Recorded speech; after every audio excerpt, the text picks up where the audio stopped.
7h, 9h, Europe 1 matin. Il est 8h-10 sur Europe 1, l'édito politique tous les jours à cette heure-là avec ce matin Karl Meeus. Bonjour Karl. Bonjour Alexis, bonjour à tous. Journaliste au Figaro Magazine. Et vous nous dites ce matin, Karl, qu'on sait donc depuis hier quand va vraiment démarrer la campagne présidentielle de 2027. Plus précisément depuis que Marine Le Pen a accepté le débat proposé par le MEDEF aux candidats à la présidentielle à la rentrée.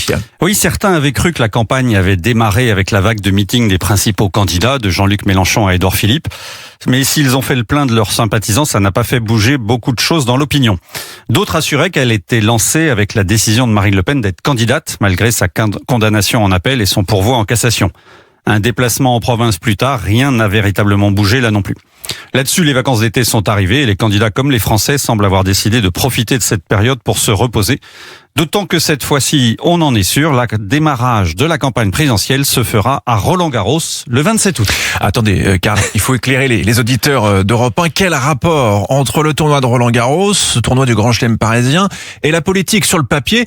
Ça ne saute pas aux yeux. Oui, vous avez raison, mais en fait, c'est le MEDEF qui organise son traditionnel rendez-vous de rentrée, la REF, à Roland-Garros, et a réussi à convaincre les principaux candidats de se retrouver pour un débat le 27 août sur le cours Philippe Chatrier.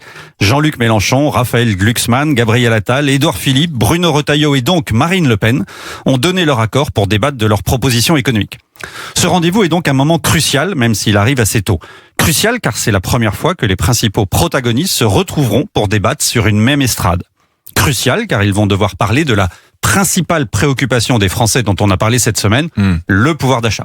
Crucial enfin, car s'il n'a pas la force d'un débat télévisé, ce que diront les Français sera très écouté et on sait d'expérience que les débats peuvent faire basculer des campagnes. Alors quels exemples avez-vous en tête, Karl, de débats justement qui ont pu avoir une influence sur une campagne ?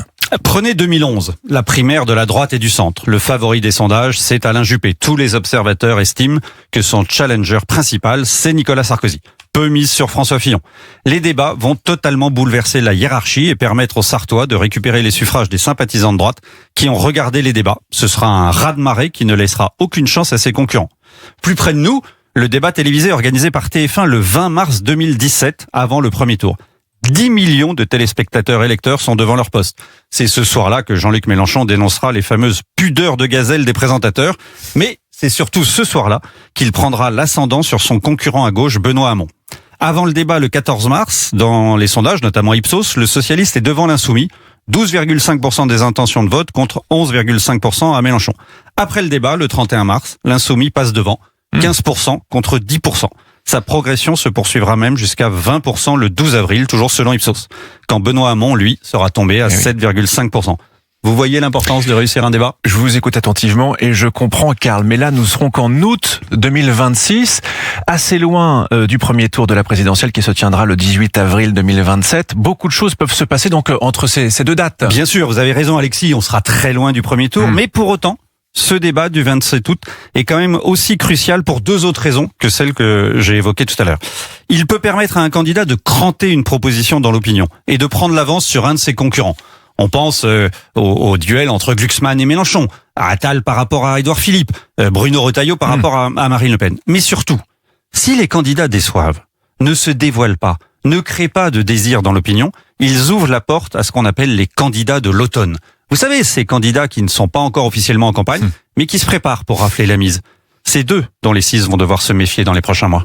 L'édito politique de Karl Meeus, journaliste au Figaro Magazine. Merci beaucoup, Karl. Merci à vous. Bon week-end à vous. Merci. Je rappelle la une du Figaro quand même ce matin, gros dossier sur l'Ukraine avec les témoignages sidérants des soldats russes. Double page, une enquête très détaillée dans votre journal ce matin. Merci à vous. Bientôt 8h-5, nous sommes le vendredi 24 juillet. Restez bien avec nous sur Europe 1. Votre journal, votre météo arrive également. Et à la une, bien sûr, de votre journal à 8h, les incendies qui ravagent en ce moment malheureusement la Gironde. À tout de suite. 7h, 9h, Europe 1 matin. Lidl.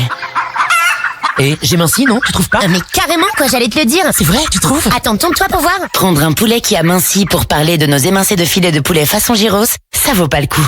En revanche, aujourd'hui, chez Lidl, les émincés de filet de poulet façon gyros à moins 25% avec Lidl+, soit 4,49€ au lieu de